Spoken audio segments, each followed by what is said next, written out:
নমস্কার বন্ধুরা, আমি পলাশ আর তোমরা শুনছো সত্যি ভৌতিক কাহিনী। এই যে এইদিকে দেখো, আমি এসছি। কে তুমি? আমি চিনতে পারছো না? এইদিকে দেখো। তুমি? কেন আসতে পারি না? না, তুমি তো মারা গেছো।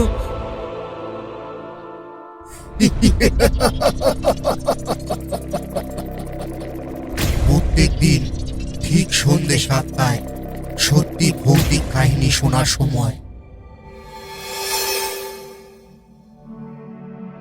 বন্ধুরা, আজকের গল্পটি নয়ডায় ব্যবসায়ীকারী একজন ব্যক্তির সম্পর্কে, যার নাম রাঘব। রাঘব পেশায় একজন ট্রাক ড্রাইভার। তাহলে আসুন রাঘবের দৃষ্টিকোণ থেকে এই গল্পটি শুনি।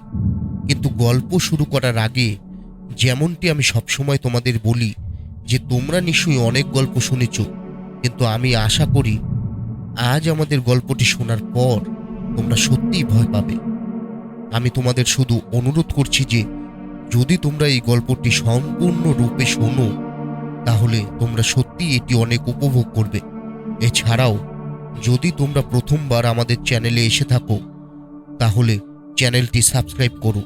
এতে তোমাদের সাথে আমাদের ঘনিষ্ঠতা বৃদ্ধি পাবে এবং আসন্ন ভিডিওগুলি তোমাদের কাছে সহজেই পৌঁছে যাবে। তাই বেশি সময় না নিয়ে চলো দ্রুত আমাদের গল্প শুরু করি। বন্ধুরা, আমার নাম রাঘব এবং আমি নয়ডায় থাকি। আমি পেশায় একজন ট্রাক ড্রাইভার, কিন্তু আজ আমি তোমাদের সাথে যে ভয়াবহ গল্পটি শেয়ার করতে যাচ্ছি তা আমাদের জীবনের একটি অত্যন্ত ভয়ঙ্কর ঘটনা। আসলে এটা সেই সময়ের কথা যখন আমি ইন্দোরে আমার কারখানার মালিকের ট্রাক চালাতাম। যখন আমি আমার বাড়ি থেকে দূরে থাকতাম সেই সময় আমি প্রায় 12 বছর ধরে সেই কারখানায় মালিকের ট্রাক চালাচ্ছিলাম। কিন্তু সেই 12 বছরের ট্রাক চালানোর সময় আমার সাথে এমন কোনো ভয়াবহ ঘটনা ঘটেনি যার কারণে আমি একটুও ভয় পাব। সেই 12 বছরে মিনি ট্রাক চালানোর জীবন খুব আরামেই কেটেছে। সেই 12 বছরে আমি দিনের তুলনায় রাতে বেশি ভ্রমণ করেছি। কিন্তু এখন হয়তো ভবিষ্যতে আমার জীবনে এমন কিছু ঘটতে চলেছে যার কারণে ট্রাক চালানোর সময় আমার সাথে কখনো ঘটেনি এমন কোনো ভয়াবহ ঘটনার ছাপ আমার জীবন থেকে চিরতরে মুছে যাবে। আসলে একদিন আমি আমার কারখানা থেকে আমার ট্রাকে মাল লোড করে ইন্দোর থেকে সেই জায়গা চলে গিয়েছিলাম যেখানে আমাকে সেই মাল ডেলিভারি করতে হতো। সেই জায়গাটি গুজরাটের একটি ছোট্ট গ্রাম। সেই গ্রামে একটি খুব বড় টাইলস মার্বেল কারখানা ছিল যেখানে আমাকে সেই মাল ডেলিভারি করতে হতো। সেই সময় আমার ট্রাকটি টাইলস মার্বেল পণ্য দিয়ে ভরা ছিল।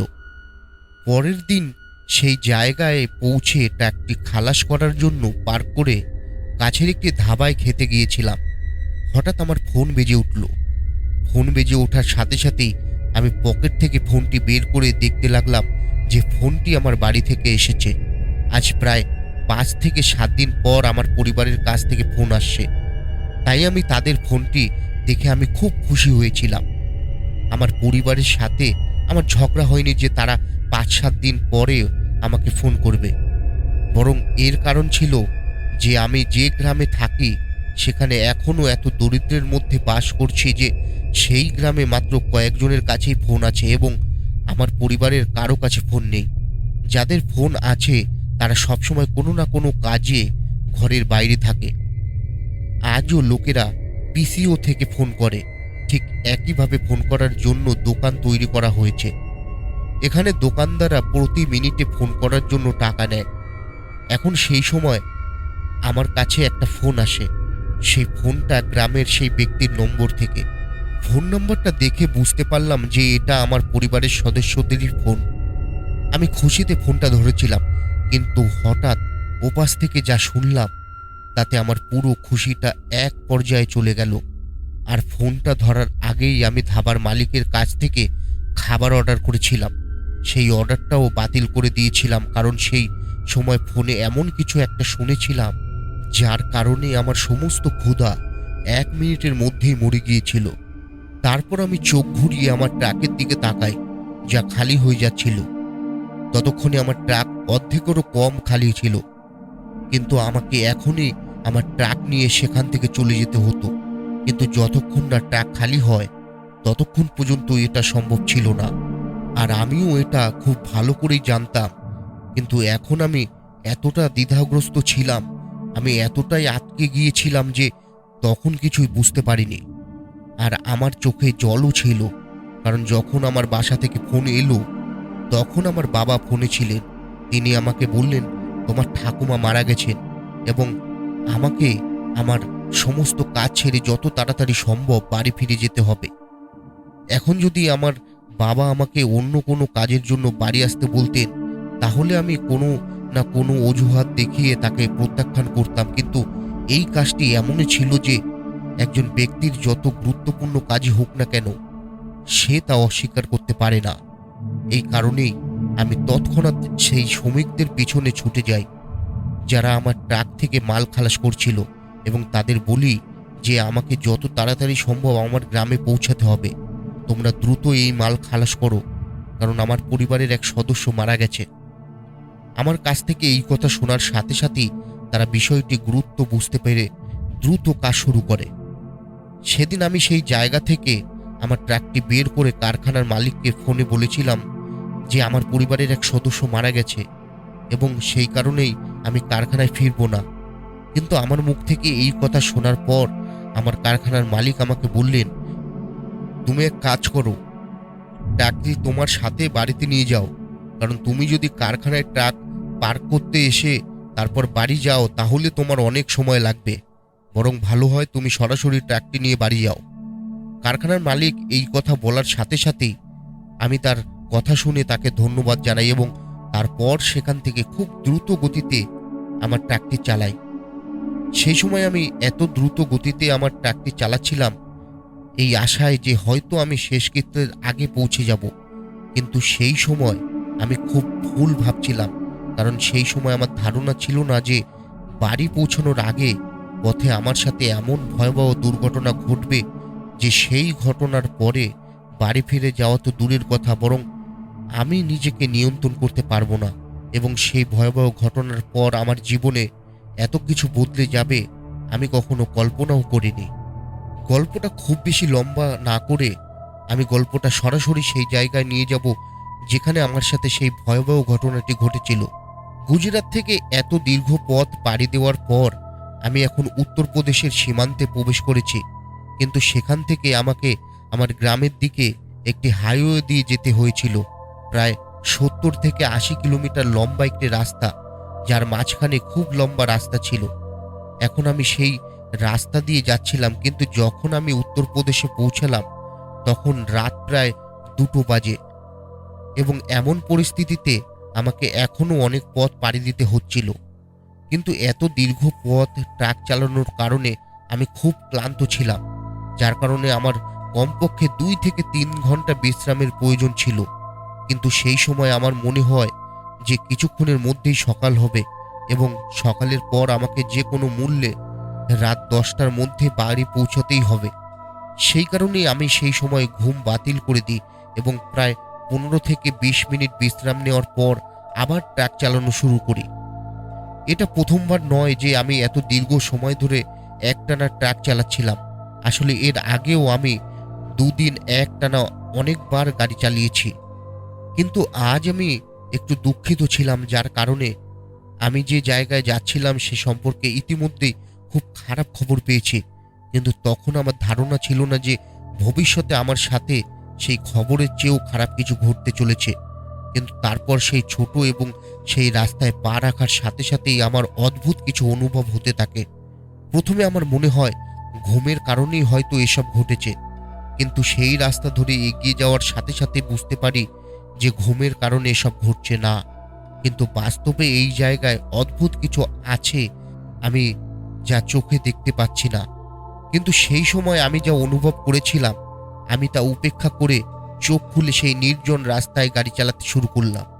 কিন্তু আমি ট্রাক চালাচ্ছিলাম, কারণ অনেকক্ষণ ধরে গাড়ি চালানোর ফলে আমার চোখ পুরোপুরি বুজে আসছিল, যার কারণে মাঝে মধ্যে আমার মাথা খারাপ হচ্ছিল। তবু আমি চোখের উপর পুরো চাপ দিয়ে ট্রাক চালাচ্ছিলাম। আজ অনেক দিন পর রাতে এইভাবে সেই রাস্তা দিয়ে যাচ্ছিলাম, কারণ আমি বছরে 1-2 বার আমার বাড়িতে যাই।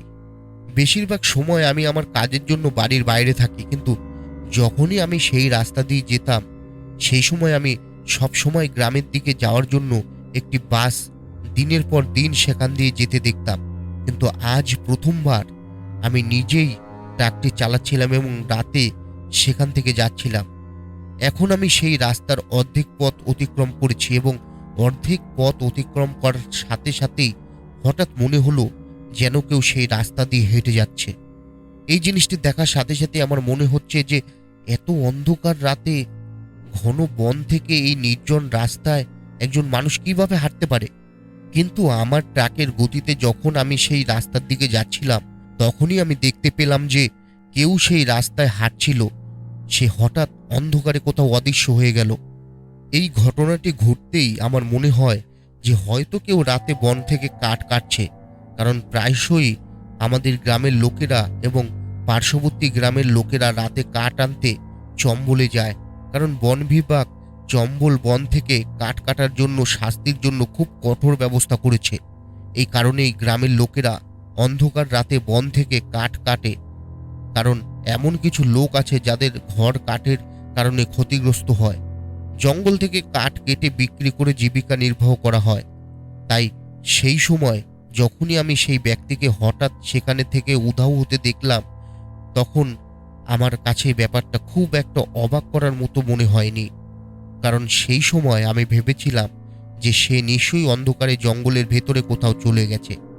কিন্তু হঠাৎ করেই আমি সেই জায়গা থেকে যাওয়ার সাথে সাথেই আমার ট্রাকের পাশের আয়নাতে দেখতে পাই যে সেই ব্যক্তি এখনো সেই রাস্তা দিয়ে হেঁটে যাচ্ছে। যখন আমি ভালো করে তাকাই তখন দেখি যে এটি কোনো পুরুষ নয়, একজন মহিলা, যিনি সম্পূর্ণরূপে গ্রামের মহিলাদের মতো পোশাক পরেছেন।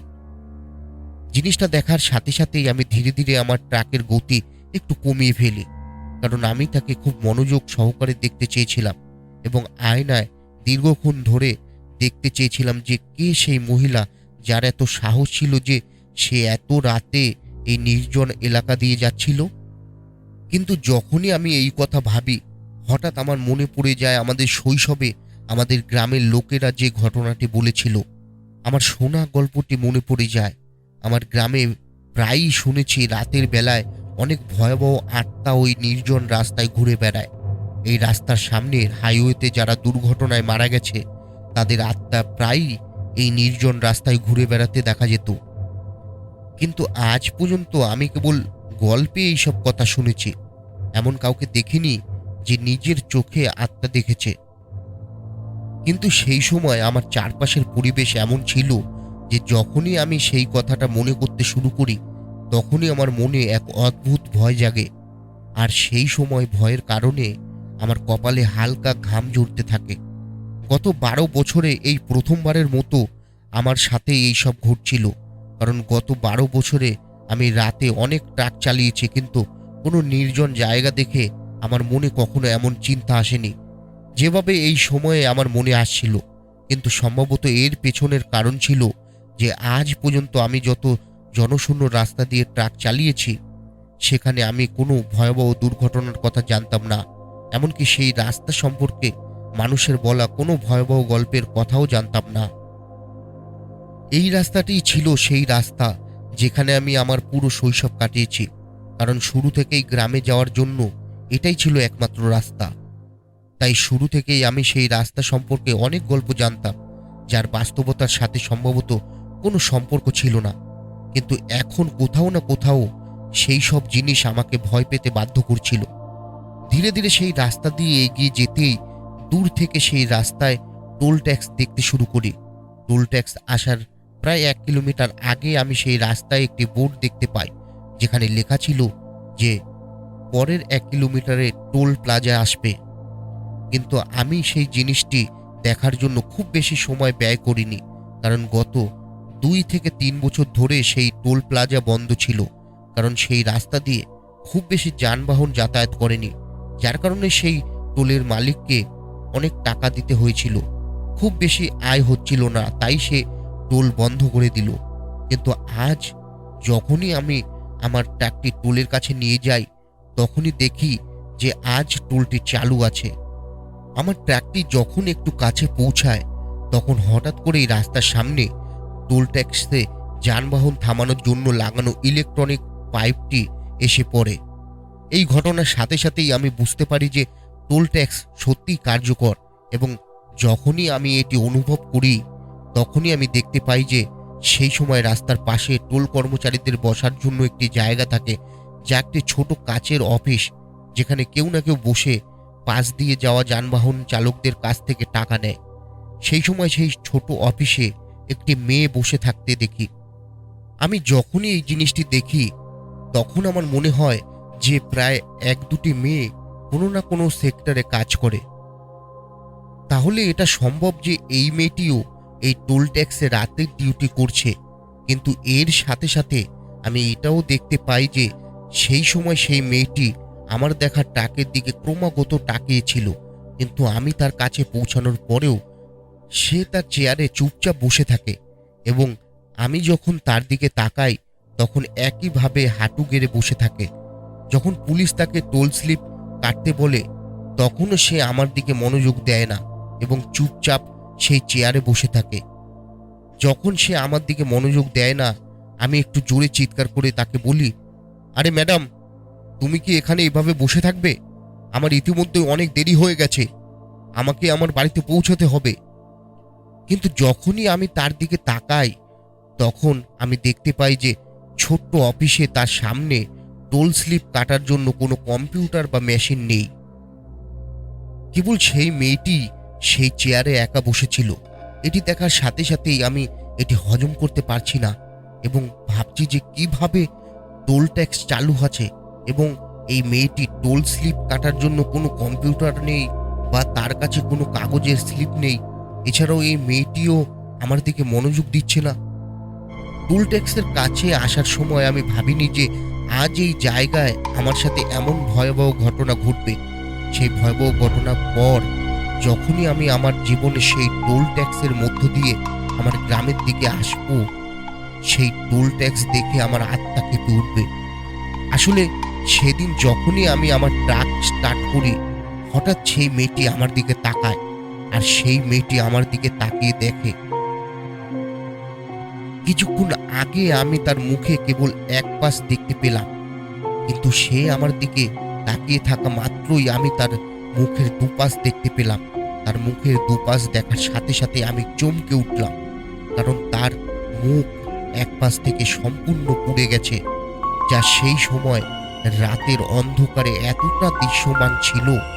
এটা দেখতে খুব ভয়াবহ লাগছিল যে ওকে দেখার সাথে সাথেই আমার গলা শুকিয়ে যায়। কিন্তু মেয়েটি আমার দিকে তাকিয়ে ওখানে এমন কিছু ঘটে যা আমাকে ভীষণ ভয় পাইয়ে দেয়। আসলে মেয়েটি আমার দিকে তাকাতে হঠাৎ আমার ট্রাক থেমে যায় এবং সেখানে সম্পূর্ণ অন্ধকার হয়ে যায়।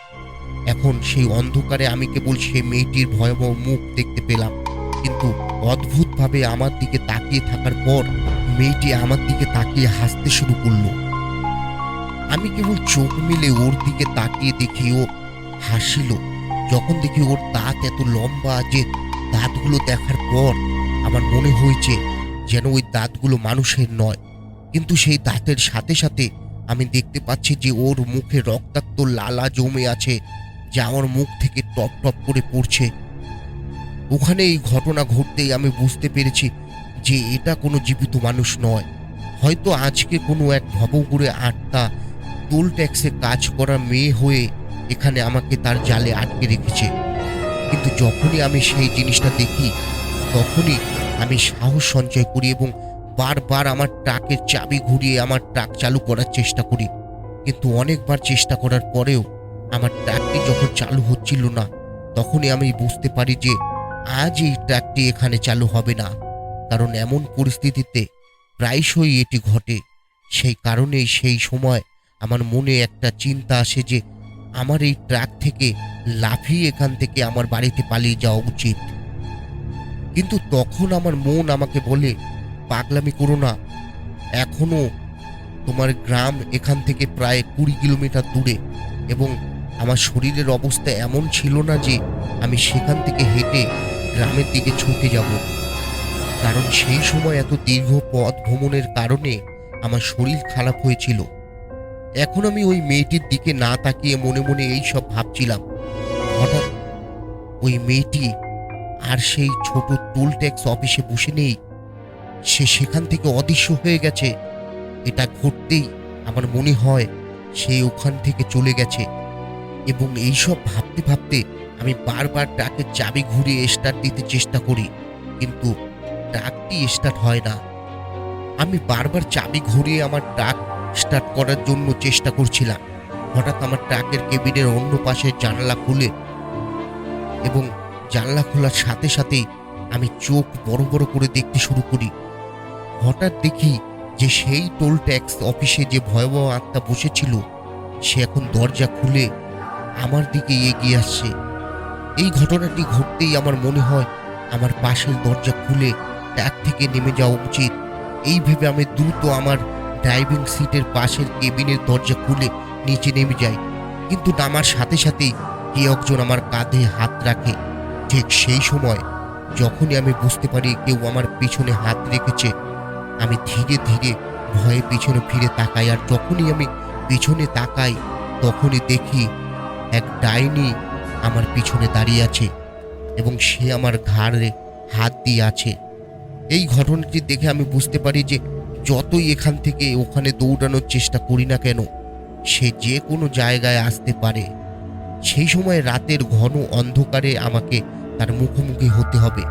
তার ভয়াবহ মুখ এবং তার কর্কশ কণ্ঠস্বর এবং তার মুখ থেকে রক্তাক্ত লালা এতটাই ভয়াবহ লাগছিল যে সেই সময় আমি ভেবেছিলাম যে এটি আমার জীবনের শেষ মুহূর্ত এবং আজ সে আমাকে এখানেই মেরে ফেলবে।